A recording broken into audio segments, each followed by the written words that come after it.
안녕하세요. 9월 28일 수요일입니다. 이제 9월도 거의 저물어 가고 있습니다. 오늘이 28일 수요일이고요. 내일 모레 30일로 9월이 마감합니다. 시간이 너무 빨라서 참으로 무기력하게 느껴질 때도 있고 당황스럽기도 하고요. 아무튼 시간을 아끼고 세월을 아껴야 되는데 그것조차 잘 되지 않아서 마음이 참 착잡해질 때도 있습니다. 불안해지기도 하고요. 이러다가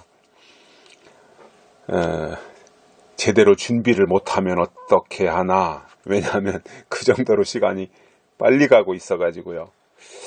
주님을 맞이하는데 준비하는 일에 분주해야 되는데 소홀히 하는 것 같은 자책감이 들어서 참으로 죄송스러운 마음도 들 때가 있고요. 여러 가지로 참 만감이 교차하는 상황이기도 합니다. 오늘 말씀은 야고보서 1장 13절에서 15절입니다. 1장 13절에서 15절입니다. 사람이 시험을 받을 때에 내가 하나님께 시험을 받는다 하지 말지니 하나님은 악에게 시험을 받지도 아니하시고 친히 아무도 시험하지 아니하시느니라. 오직 각 사람이 시험을 받는 것은 자기 욕심에 끌려 미혹됨이니 욕심이 잉태한 즉 죄를 낳고 죄가 장성한 즉 사망을 낳느니라. 아멘. 하나님은 아무도 시험하지 않는답니다. 여기서 시험하지 않는다, 이것은 유혹하지 않는다는 거예요. 유혹. 야고보서에서는 유혹도 시험이라 그랬고 시험도 시험이라 그랬어요. 그런데 영어 성경에서는 시험은 테스트이고 유혹은 템테이션입니다. 하나님이 아무도 시험하지 않는다, 이것은 유혹하지 않는다, 템테이션 하지 않는다, 그 뜻이 되는 거죠. 그러나 하나님은 때로는 믿음을 테스트하시고 확인하시고 또 검증하시기도 합니다. 그것은 하나님이 하시는 방식이에요. 그래서 우리가 하나님의 일을 잘 바라보고 가는 것이 필요하고요. 여기에서 보면 왜 각 사람들이 하나님은 시험하지 않는데, 그리고 하나님은 악에게도 시험을 받지 아니하시고 아무에게도 시험을 받지 않는 것이고, 다만 시험을 받는 것은 각 사람이 욕심에게 끌려 미혹되기 때문이다라는 겁니다. 자기 욕심 때문이라는 거예요. 유혹을 받는 것은 자기 욕심 때문이라는 거예요.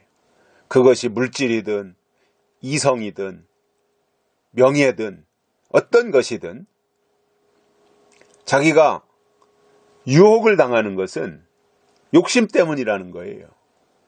욕심을 초월하면 돈의 욕심, 어떠한 물질의 욕심, 뭐 이런 것들, 또는 명예의 욕심, 이런 것들에서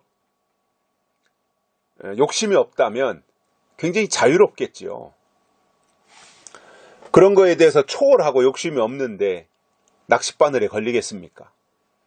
그런데 조금이라도 욕심이 남아있으니까 미끼가 있으면 거기에 낚싯바늘이 있는지도 모르고 덥석 물어버리는 거지요. 그러면 미혹을 당하는 거지요. 유혹을 당하는 거지요.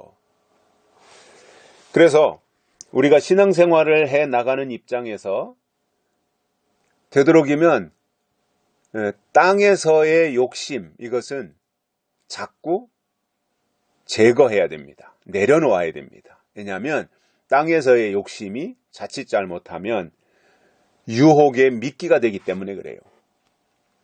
그런 것에 사로잡히어서 올무에 걸리면 영혼이 망하는 거잖아요. 특히 은혜시대 같으면 돌이킬 수 있는 기회가 늘 있었어요. 근데 지금 시점에서는 한번 넘어지면 일어서기 어렵고요. 유혹을 당하면 돌이키기가 참 힘들어요. 쉽지가 않다는 이야기예요. 그러니까 아예 사전에 차단하고 예방주사를 맞아서라도 그거를 미리 방지하는 것이 지혜이지요. 그러기 위해서 욕심을 내려놓으라 이겁니다. 욕심이 잉태한 즉 죄를 낳고 죄가 장성한 즉 사망을 낳는다. 이렇게 말씀하고 있지 않습니까? 결국은 망하는 건 왜 그러냐면 욕심이에요. 그래서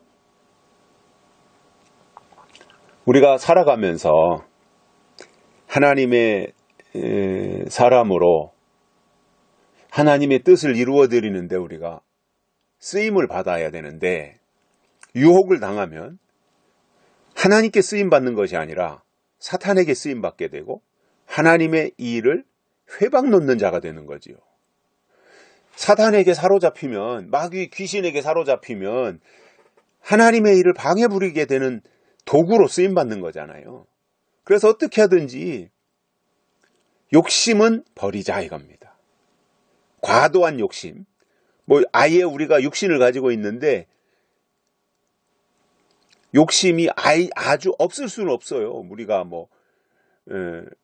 수양을 많이 쌓은 고귀한 성품을 가진 사람들도 아니고 평범하게 우리가 살아가는 입장에서 먹어야 되고 또 살아야 되고 자야 되고 해야 될 일들이 있는데 아예 욕심이 없다면 그거는 또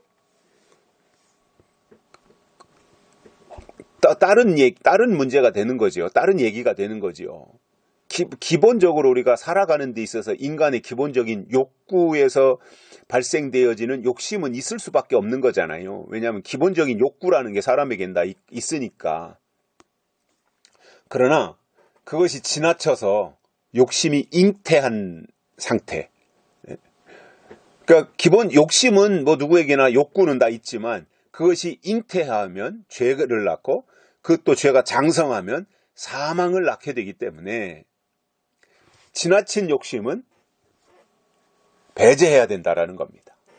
그러나 본능적으로 가지고 있는 경쟁심이라든가 이런 것들은 또 어떤 동기부여가 될 수도 있잖아요. 학교에서 공부하는데 내가 좀 더 공부를 열심히 해서 1등을 해야 되겠다. 쟤네들 친구들보다 내가 공부를 더 잘해야 되겠다. 인정을 받아야 되겠다. 이런 것들은 기본적인 원래 좋은 욕심이라고 봐요. 그런 거는 좋은 욕심. 선의의 경쟁을 할 수 있는 것들에 대해서는. 그런데 지나쳐가지고 말이죠. 그것이 막 상대방에게 피해를 주고 상대방에게 고통을 주고 그러면서까지 욕심을 부린다고 하면 그것은 올바른 것이 아니라는 겁니다. 그래서 우리가 하나님의 사람들로서 이 세상에서 살아가는 데 있어서 의로운 욕심은 필요해요. 하나님의 거룩한 일을 이루어드리고 싶어서 영적인 일에 앞장서고 하나님의 뜻을 이루어드리기 위해서 수고하고 노력하고 애쓰는 이러한 것들은 또 얼마나 아름다운 겁니까? 그런데 그것이 하나님의 이름을 빙자해서 땅에서 세상에서 자기 욕심을 충족시키려고 하는 것이 된다면 그것은 변질된 거지요. 그래서 우리가 경계해야 될 부분들이 있다면 경계하고 하나님의 더 큰 일들을 위해서 살아야 되는데 땅에서의 과도한 욕심은 내려놓고 선한 일에 충성할 수 있는 모습을 하나님 앞에 보여드려야 되겠다라는 것입니다. 여기까지 하겠습니다. 감사합니다.